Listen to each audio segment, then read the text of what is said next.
Ouais, soulagé parce que c'est la première fois où je crois qu'on enchaîne à domicile, ou peut-être les 2 premiers matchs du cycle aller.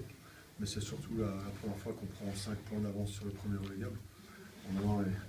Attention, il reste encore énormément de matchs et on a surtout un gros morceau qui arrive la semaine prochaine, qui est Ajaccio. Donc il faut avoir beaucoup d'humilité.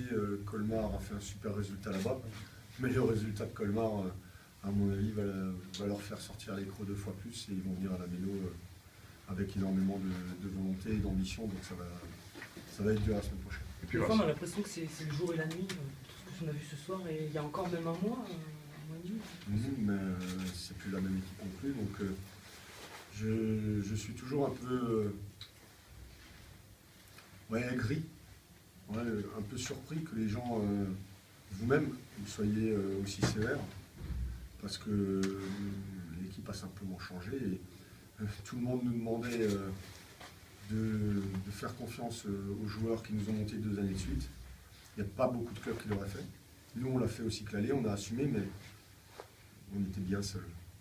Et donc, il a fallu renforcer l'équipe à Noël. On l'a fait. Maintenant, malheureusement, on a brûlé trop de jokers au cycle aller pour pouvoir se permettre de faire un cycle retour moyen. Donc, on a fait un bon début de mois de janvier, mais aujourd'hui, le challenge reste entier, la tâche difficile et le maintien est loin d'être assuré. Donc, la semaine prochaine, on joue à Ajaccio et je sais très bien comment sont les gens. Si vous perdez contre Ajaccio et que vous n'êtes plus qu'à 2 points du relégable, on va aller à Vannes en n'ayant jamais gagné de toute la saison à l'extérieur. Donc, vous savez, on va en profiter ce week-end, mais dès lundi, il faudra mettre les bouchées doubles et travailler très fort, parce que la semaine prochaine, il va être un match beaucoup plus difficile.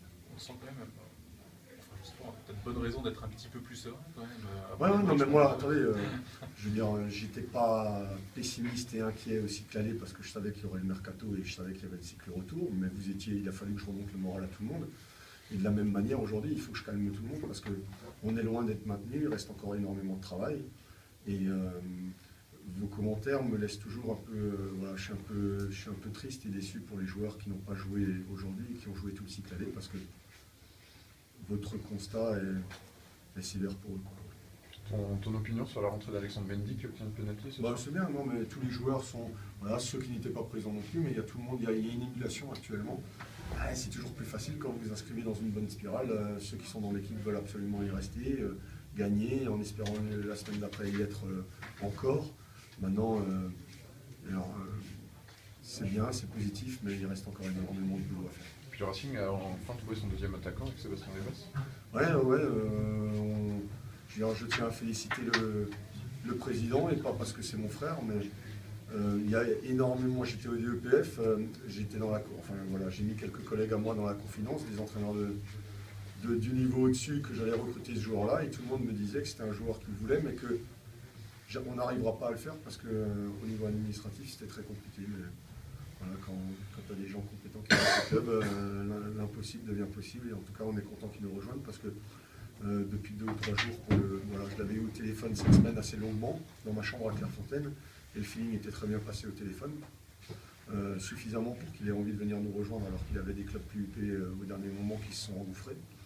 Et les 2 jours qu'on a vécu avec lui ici à Strasbourg nous laissent penser que même s'il aura besoin d'un peu de temps et d'un peu d'indulgence parce qu'il n'a pas joué depuis un moment, c'est un Sud-Américain qui vient avec son fighting spirit, son attitude très positive et très conquérante, et j'espère qu'il sera bien accueilli dans le vestiaire, mais ça j'en fais aucun doute parce que tous les nouveaux ont été bien intégrés depuis janvier, et en tout cas on est content d'avoir un joueur comme lui qui nous rejoigne pendant 5 mois, mais le chemin est encore long. Là c'est espagnol ?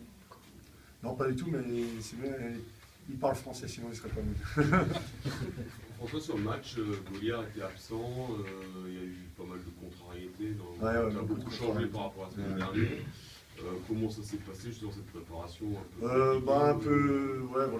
pas trop content hier après-midi parce que j'avais un groupe en tête que je vous ai donné, et dans l'après-midi j'ai appris que Ludo serait out, et ça faisait une semaine a priori qu'il avait une douleur à l'ischio et qu'il ne nous l'a pas dit. Malheureusement, on aurait pu le gérer dans la semaine. Je pense qu'il est suffisamment accablé pour pas qu'on en rajoute, mais c'est vrai que ce soir il aurait préféré être sur le terrain et ça doit être difficile pour lui d'avoir laissé sa place à quelqu'un d'autre, mais c'est comme ça. Et pour équilibrer le banc. Alex Gieselbrecht a intégré et je trouve qu'il est bien rentré. Donc tout ça c'est positif et c'est bien que Alex Mendy soit rentré de la sorte parce que ça nous donne un point d'ancrage devant qui est capable de garder les ballons. Mais voilà, il faut vraiment être très très vigilant et très très mesuré parce que malgré tout on a beaucoup de travail, beaucoup de pain sur la planche parce qu'il y a des périodes, voilà, on recommence un quart d'heure en deuxième mi-temps, on perd énormément la balle, on recule. Notre bloc se retrouve 20 mètres plus bas qu'en première mi-temps, mais il se retrouve 20 mètres plus bas parce qu'on n'a plus la qualité ou on n'a plus les ressources pour garder la balle et conserver. Donc il y a plein de pistes de travail et il faut qu'on se maintienne cette année, il faut que l'année prochaine on monte et pour ça il faut construire. Et quand tu construis, une victoire ce soir ne change rien à la tâche qui nous reste à effectuer et à accomplir jusqu'en fin de saison, mais il y a beaucoup de boulot et donc lundi on s'y remettra. Si on peut faire juste les photos.